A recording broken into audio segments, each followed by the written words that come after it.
श्रीपाद पंकज मोर कोटि कोटि प्रणाम। परमाराध्या जगज्जननी श्री श्री बड़मा, परम पूज्यपाद श्री श्री बड़दा, परम पूज्यपाद श्री श्री आचार्य देव सभी आतुल चरण तले कोटि कोटि प्रणाम निवेदन। वरण्य कर्मी मंडली, प्राणर भाई माँ मैंने, साधु सज्जन भक्त मंडली समस्त को मोर आंतरिक श्रद्धा प्रीति जय।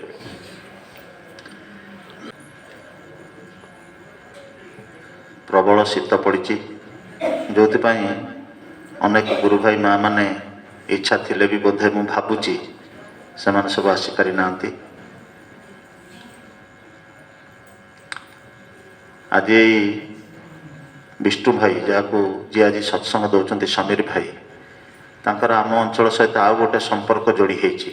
ठाकुर को लेकिन तो सारा विश्व सहित संपर्क, किंतु आम अंचल सहित तांकर आउ गोटे संपर्क जोड़ी होती बिंझारपुर सहित, जे तांकर झीटी आम देव भाई पुओ को विवाह करिछि। एवं तो ये जे संपर्क, यही संपर्कटा उपभोग्य होइछि, जीवंत होइछि ठाकुर को नहीं। मझिरे ठाकुर थिले संपर्कटा बहुत उपभोग्य हुए, ठाकुर नथिले संपर्कटा उपभोग्य हो पारेना। केतेबेले केतेबेले यही संपर्कटा मलिन पड़ जाए, आ तिक्तता भी ता भीतर देके आसे। ठाकुर थिले किंतु एटा जिनसटा आसे ना, कारण ठाकुर को मथारे बहिकी चलुवा उभय लोक, तांको भल पाउथुवा उभय लोक तांको कथा मानिकी चलती। आ तांको कथा मानिबाटा होची जीवनर बड़ साधना। किए केते तांको कथा मानि पारे, तांको कथा कहिबार किछि नाही, तांको कथा शुणिबार भी बेसी किछि नाही, किंतु तांको कथा मानिबारे, तांको कथा अनुसार निज जीवन को परिचालित करिबारे, जेमिति कि कहती सबकिछि से जे कहले सर्वधर्मान परित्यज्य, तोर जहाँ किछि अछि चिंताधारा, जहाँ किछि मानसिकता अछि सबकिछि की त्याग करिकी तू मते भल पाइकी चाल। एई जे तांकु भल पाइकी चलिबा, तांको डाकरे साड़ा दबा, तांको इच्छा माफिकी काम करिबा, तांकु निर्भर करिकी चलिबा, गभीर विश्वास एवं आत्मप्रत्यय नहीं चलिबा, सी जितेबाला अच्छा मोर आउ चिंता कौन, ये भरोसा छाती में छापके देकी बसवा, बिल्कुल किसी चिंता न करवा, यहाँ कम बड़ कथा नुहे। यही भाव में चलवाई परम पूज्यपाद श्री श्री आचार्य देव आम मान प्रतिनियत प्रेरणा दौरान। यही थे दीज कर्मी भितर अमेल थिला, मु ना खोलिबिनी, अनेक राधाश्याम हरिका सब जानती। बहु दिन अमेल थिला, बहु वर्षर, माने वर्ष वर्ष धरिकी ठाकुर को केन्द्र कर सी भी जड़े ऋतिक एवं जाजपुर जिलार सी जड़े बहुत पुरातन ऋतिक आ बहु विज्ञ प्राज्ञ लोक। आर जन ऋतिक सी भी जड़े ऋतिक, सी भी बहुत पुरातन लोक, सी भी कम ये नुहति, अंतत पक्षे 35 वर्षर सी ऋतिक, सी भी बहुत पंडित लोक। दी जन को घर भी गोटे एरिया रे, सी कहले मुझे गोटे सत्संग बिहार करी, एकले तुम जदि से सत्संग बिहार कर मुझे गोटे सत्संग बिहार करी, किए छाड़ कौटी सत्संग बिहार हम। तो बिना दांग धरिकी आम सब गलु जगह देखापी, छाड़ू से तो बहुत लंबा कथा, मुझे को जाऊनी। मोटामोटी एमती भाव में चलला। परम पूज्यपाद श्री श्री दादा आसिकी जनकर सत्संग बिहार को उद्घाटन कले, तापर पुणी द्वितीय बार आउ जनक सत्संग बिहार भी उद्बोधन है। बाट खूब कम, तेणु जहाँ जहाँ कि चली उभय ठाकुर को कम करुले, एवं बहुत माने बहुत प्रतिष्ठित लोक भी जाजन करले आखिर पानी खसईदेवे, ठाकुर को भी बहुत भल पाती। किंतु परस्पर परस्पर को लेकिन जो चलवा ये जिनसटा नाला। किछि दिन पूर्व परम पूज्यपाद श्री श्री आचार्य देव ये नाटमंडप बसिके अल्प कई दिन पूर्व एमती किछि कथा छाड़िले, जो कथाटा उड़ी उड़िका आसिकी यांको कान में बाजिला। दी जन जड़े दौड़िकी आउ जन को घर को गला, आचार्य देव अच्छा देवघर रे, चलो जीवा सांग होई। तो सांग होई जाइतिले, 3 दिन तले फेरिले। आचार्य देव बहुत खुशी, उभय भी बहुत खुशी। दीटा जाक मंदिर वार्षिक उत्सव गोटे जगार हम, दीटा मंदिर मिशीगले गोटे जगार उत्सव करेंगे। आचार्य देव कहले प्रथमे ताकर उद्बोधन होइछि ए वर्ष सेठी हबो, तापर तमर उद्बोधन होइछि आर वर्ष तमठी हबो, तापर घुरी घुरी सब करिवो। मोर कहवा कथा जे इष्ट जदि थांती आ इष्ट प्रति टाण जदि थाए, भल पाइबा जदि थाए, जेते डाइभरजेंट वे रे गले भी पुणी फेरिकी मिसिबार गोटे सुजोग थाए। आ इष्ट जदि मझिरे न थांती से डाइभरजेंसटा बढ़ी बढ़ी की माने शेष माने लीन हो जाए, कई आउ का भेटी पारती ना। तेणु सर्वत भाव में सी जहाँ कहते से कथाटा को मानिबा, हृदय देकी मानिबा, अंतर देकी मानिबा, एटा हूँ जीवन सबुठारु बड़ साधना। किए नाम ध्यान केते करुची, किए आउ कौन केते करुची, से जिनसटा गोटे अलग लाइन रो कथा। किंतु मु कौन करे न करे मु तांकर सी मोर कि ना मु जानी, सी मोर कि ना मु जाने ना, किंतु मु होउची तांकर। ठाकुर रामकृष्ण देवंकर जन एक भक्त थिले गिरीश घोष, मद्यप, यात्रापाटी करती, यात्रा करती, प्रचुर पैसा इनकम करती। तांकर माने साधना तपस्या किछि नथिला।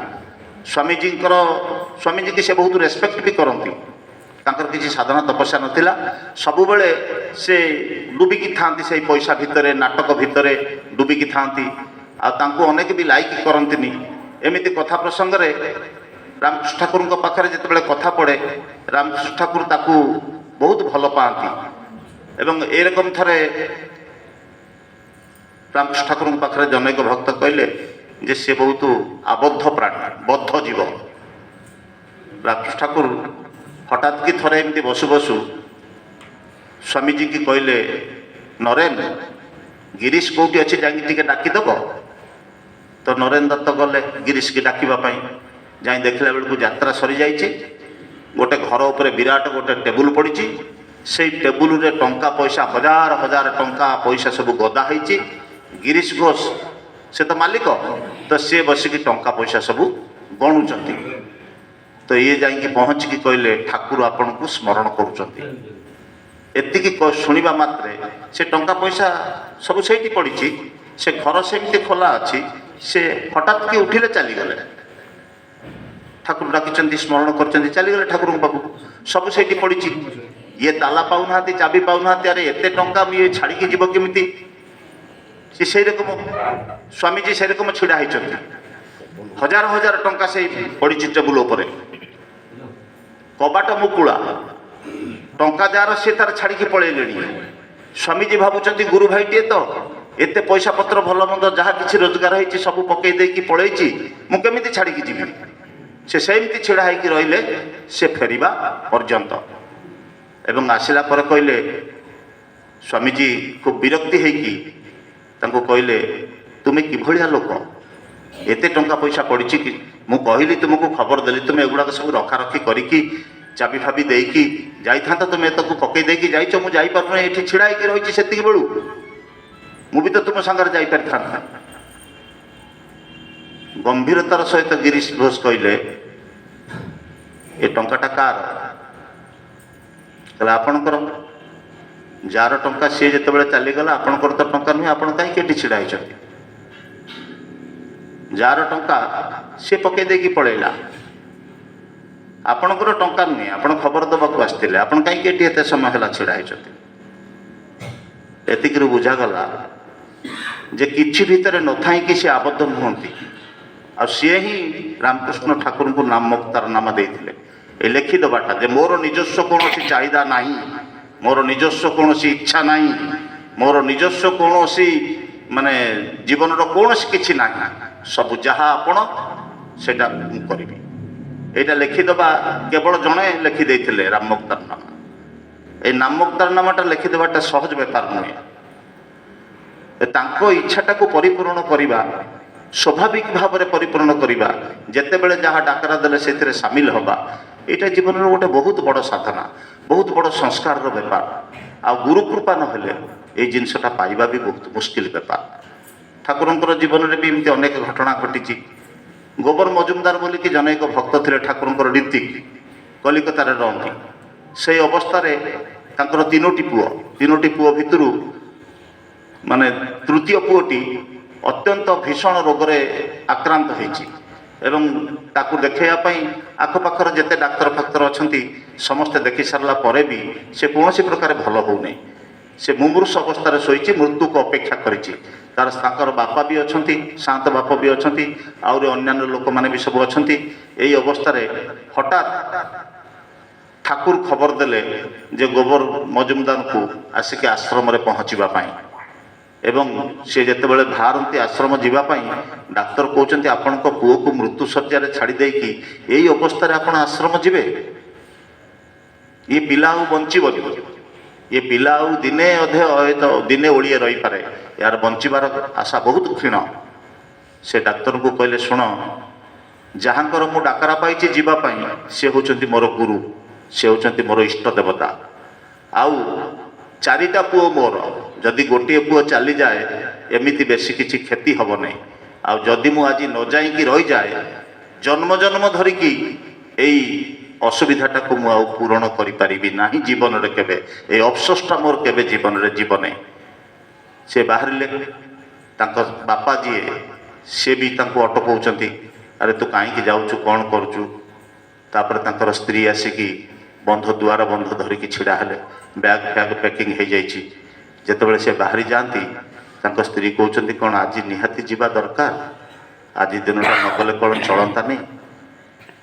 କହିଲେ ଶୁଣିଛ, ଯେତେବେଳେ ବର ବାହା ହେବା ପୂର୍ବରୁ ବେଦୀରୁ ଲେଉଟି ଯାଏ, ବର ଆସିଛି ବାହା ହେବା ପାଇଁ, ଝିଅ ମଙ୍ଗୁଳେଇ ହେଇଯାଇଛି, ପୁଅ ବି ମଙ୍ଗୁଳେଇ ହେଇଯାଇଛି, ସେ ଆସିଛି ବାହା ହେବା ପାଇଁ, ଯେ ବାହା ହେଲା ନେଇ ପଳେଇଗଲା, ତାହେଲେ ସେ କନ୍ୟାଟା ଲଗ୍ନ ଭ୍ରଷ୍ଟା ହୁଏ।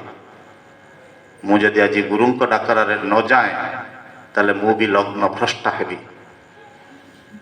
ତେଣୁ ତୁମେ କିଛି କୁହନା, କାଗଜଟିଏ କଲମଟିଏ ଧରିକି ବସିଥା, କେତେବେଳେ ପୁଅର ଦେହ ଭଲ ହେଲା ଏତିକିଟା ଖାଲି ଲେଖିକି ମୋତେ ରଖିଥିବ ସେ ସମୟଟା। କହିଦେଇକି ଚାଲିଗଲେ। ଠାକୁର ବସିଛନ୍ତି, ଯାଇକି ପାର୍ଲରରେ ପହଞ୍ଚିକି ଠାକୁରଙ୍କୁ ପ୍ରଣାମ କଲେ। ଠାକୁର ଦେଖିକି ଭାରି ଖୁସି ହେଇଗଲେ। ଇଏ ଭାବୁଥିଲେ ପୁଅର ଏଇ ଅବସ୍ଥା ଠାକୁରଙ୍କୁ କହିବେ, କିନ୍ତୁ ଠାକୁରଙ୍କର ଖୁସି ଦେଖିକି ସେ ଆଉ କହିବାକୁ ଇଚ୍ଛା କଲେ ନାହିଁ। ତ ସେଠି ବସିକି ରହିଲେ। ଏହି ସମୟରେ ଠାକୁର ଜନୈକ ଭକ୍ତକୁ କହିଲେ, ଏଇ ଗୋଟେ ଗପ କହିଲୁ ଶୁଣିବା। ହୁକା ଦିଆ ହେଲା, ଠାକୁର ହୁକା ଖୁବ୍ ଆରାମରେ ଟାଣୁଥାନ୍ତି। କହିଲେ ଗୋଟେ ଗପ କହ। ସେ ଲୋକଟା ସେଠୁ ଗୋଟେ ଗପ ଆରମ୍ଭ କଲା ଯେ ଗୋଟେ ଝିଅକୁ ବାହା ହେବାକୁ ଆସିଥିଲା, ବାହା ଚୋରା ହେଇକି ସେମାନେ ଘରକୁ ଫେରୁଥିଲେ, ନଦୀ ପଥ ଦେଇକି ଫେରୁଥିଲେ, ସଞ୍ଜ ହେଇଗଲା। ସେଇ ନଦୀ ରାସ୍ତାରେ ଯେତେବେଳେ ବରକନ୍ୟା ଫେରୁଛନ୍ତି, ତାଙ୍କ ସାଙ୍ଗରେ ବି 8-10ଟା ଜଗୁଆଳ, ଠେଙ୍ଗା ଧରା ଜଗୁଆଳ ଲୋକ ବି ଯାଇଥିଲେ। ତ ଏଇ ଭିତରେ ଯେତେବେଳେ ଜଙ୍ଗଲ ରାସ୍ତା ଦେଇକି ନଦୀ ପଥରେ ଯାଉଛନ୍ତି, ହଠାତ୍ କି ଦଳେ ଚୋର ସେଇ ଆକ୍ରମଣ କରିବା ପାଇଁ ଆସିଲେ। କାରଣ ବାହା ହେଇକି ଗଲେ ସୁନା ରୂପା ଭଲ ମନ୍ଦ ସବୁ ନେଇକି ଯାଉଛନ୍ତି। ସେଇ ଚୋର ଦଳେ ଆସିକି ସେ ଡଙ୍ଗାରେ ପହଞ୍ଚିଲେ ଏବଂ ତାଙ୍କ ସହିତ ବାଡ଼ିଆ ପିଟିଆ ହେଲା। ହଠାତ୍ କି ଚୋର ଗୋଟେ ରାଗିକି ଗୋଟେ ଖଣ୍ଡା ତଲୱାରଟେ ବାହାର କରିକି ସେଇ ଗୋଟେ ଯେଉଁ ଜଗୁଆଳି ଥିଲା ତାର ମୁଣ୍ଡଟାକୁ ଏକଦିନ ଗୋଟେ ଚୋଟ ପକେଇଲା ଯେ କଚକିନ୍ ତା ମୁଣ୍ଡଟା କଟିକି ଯାଇକି ପାଣିରେ ପଡ଼ିଗଲା। ଠାକୁରଙ୍କ ହାତରୁ ହୁକାଟା ଫଟକିନ୍ ଗଳି ପଡ଼ିଲା। ତାପରେ ନୀରବ ନିଷ୍ପନ୍ଦ, କେହି କିଛି କଥା କହୁନାହାନ୍ତି। ଠାକୁରଙ୍କର ମୁହଁକୁ କେହି ଅନେଇ ବି ପାରୁନାହାନ୍ତି। ଏତେ ବିଷଣ୍ଣ, ଏତେ ଦୁଃଖ ବ୍ୟଥାରେ ଯେତେ କାତର ହେଇଯାଇଛି ଠାକୁରଙ୍କର ଶରୀର, ସମସ୍ତ ପୁରା ନିଥର ହେଇଯାଇଛି। 4-5 ମିନିଟ୍ ଏମିତି କଟିଗଲା ପରେ ଠାକୁର ନୀରବରେ ନିସ୍ତବ୍ଧରେ ବସିଥାନ୍ତି। କିଛି ସମୟ ପରେ ଠାକୁର ଖୁବ୍ ବ୍ୟଥା କଷ୍ଟ ଅନୁଭବ କରୁଥିଲେ। ଧୀରେ ଧୀରେ ଧୀରେ ଧୀରେ ଠାକୁର କହୁଛନ୍ତି, ଆରେ ଗୋବର, ତୁ ଗୋଟେ ଗପ କହିଲୁ। ତାପରେ ଗୋବର ମଜୁମଦାର ଗୋଟେ ଗପ ଆରମ୍ଭ କଲେ ଯେ ଠାକୁର, ଜଣେ ଜମିଦାରର ପୁଅ ପାଇଁ ଆଉ ଗୋଟେ ଜମିଦାରର ଝିଅର ପ୍ରସ୍ତାବ ଲାଗିଲା। ତ ଏ ଜମିଦାର ଜଣକ ଝିଅ ଦେଖିକି ମନୋନୀତ କରିବା ପାଇଁ ଆର ଜମିଦାର ଘରକୁ ଗଲେ। ତ ଆର ଝିଅର ବାପ ଜମିଦାର ଯିଏ, ସେ ଜାଣିଲା ଯେ ପୁଅର ବାପ ଜମିଦାର ବହୁତ ହୁକା ପ୍ରିୟ। ତେଣୁ ସେ ହୁକା ଫୁକା ସବୁ ସଜାସଜି କରିକି ରଖିଥିଲା। ଇଏ ଜମିଦାର ଯାଇକି ଯେତେବେଳେ ତାଙ୍କ ଘରେ ପହଞ୍ଚିଲେ, ସେ ଆଣିକି ହୁକା ଗୋଡ଼ ହାତ ଧୋଇକି ଯେମିତି ବ୍ୟବସ୍ଥା କରିବା କଥା କଲେ ଏବଂ ହୁକା ଆଣିକି ଦେଲେ ଖାଇବା ପାଇଁ। ଜମିଦାର ସେ ହୁକା ଖାଇକି ଏତେ ତୃପ୍ତ ହେଇଗଲେ, ଏତେ ଆନନ୍ଦିତ ହେଇଗଲେ, ଏତେ ତନ୍ମୟ ହେଇଗଲେ, ଦି ଜଣ ଯାକ ବସିକି ସେଠି ଗପସପ୍ କଲେ। ଦି ଜମିଦାର, ଝିଅର ବାପ ଜମିଦାର, ପୁଅର ବାପ ଜମିଦାର। ତାପରେ ପୁଅର ବାପ କହିଲେ, ଠିକ୍ ଅଛି ସମୁଦି, एबार मु उठुची कहले कौन है आपण पर आश्चर्य मो झील देखा मोर झील न देखिकी आपण उठी जीवे कौन बाघर कौन करेनि कहले बाघर पा है जार हुक्काटा जी एते सुंदर भाव में हुक्का सजाई दे पारे तार झीलटा को देखिबार कौन अच्छी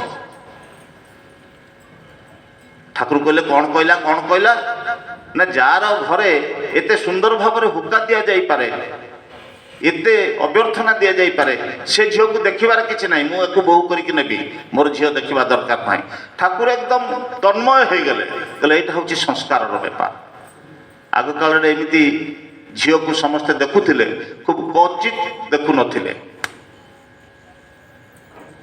तापरे ठाकुर पाखे शुणिकी हस खुशी शुणिकी देखिकी ठाकुर तन्मय होगी से कथाटा को बारंबार 5-7 थर रिपीट करके कहले से जमीदार कौन कहला एत तन्मय आनंद रे ठाकुर एकदम पूरा टगमग हो जाते ठाकुर आनंद अवस्था देखिकी ये भी आउ पुओ कथा कहला नहीं धीर की उठी आसला उठिकी गोटे ट्रंकल कला कलिकता घर को एवं तार स्त्री ट्रंकलटा धरिले से परदिन सकाळ कहले कौन खबर ना डाक्तर बाबू काली राति सारा थिले आज सकाळु सकाळु पुअर अवस्था स्वाभाविक आड़ को गति करुथिबारु डाक्तर बाबू कहीदे गले आ डेंजर परिस्थिति कटि जाइछि आ बेसी कष्ट करने को पड़ो नहीं कहले टाइमटा लेखिकी रखिछ ना टाइमटा लेखिकी रखुଥିଲେ ଯେତେବେଳେ पुओ स्वाभाविक अवस्था कहीकि कहले एई डाक्तर बाबू एई जस्ट एबे गले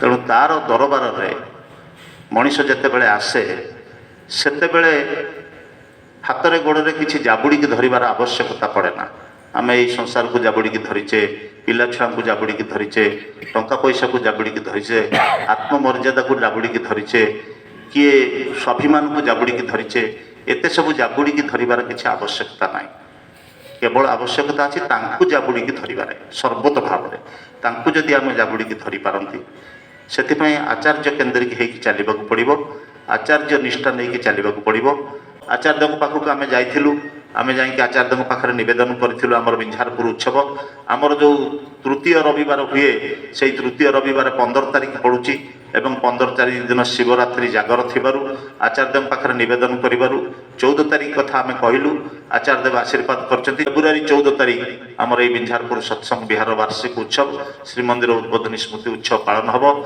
से समस्ते निज निजर पड़ा पड़ोशी आत्मीय स्वजन जो मैंने अच्छा आमे समस्त को निमंत्रण पत्र देवे समस्त को डाकिबे एवं प्रोग्राम भी आपण मानकु दिया जीवो परिशेष रे एवं आपण मानकर प्रति प्रत्येकंकर मंगल कामना कर रहिली जय गुरु वंदे पुरुषोत्तमं वंदे पुरुषोत्तमं वंदे पुरुषोत्तमं वंदे पुरुषोत्तमं श्री श्री ठाकुर अनुकूल चंद्र जी की जय परम प्रेममय श्री श्री ठाकुर अनुकूल चंद्र जी की जय परम प्रेममय श्री श्री ठाकुर अनुकूल चंद्र जी की जय परमाराध्या जगत जननी श्री श्री बड़मा की जय परमाराध्या जगत जननी श्री श्री बड़मा की जय परमाराध्या जगत जननी श्री श्री बड़मा की जय परम पूज्यपाद श्री श्री बड़दा की जय परम पूज्यपाद श्री श्री बड़दा की जय परम पूज्यपाद श्री श्री बड़दा की जय परम पूज्यपाद श्री श्री आचार्य देव की जय परम पूज्यपाद श्री श्री आचार्य देव की जय परम पूज्यपाद श्री श्री आचार्य देव की जय सत संग की जय सत संग की जय सत संग की जय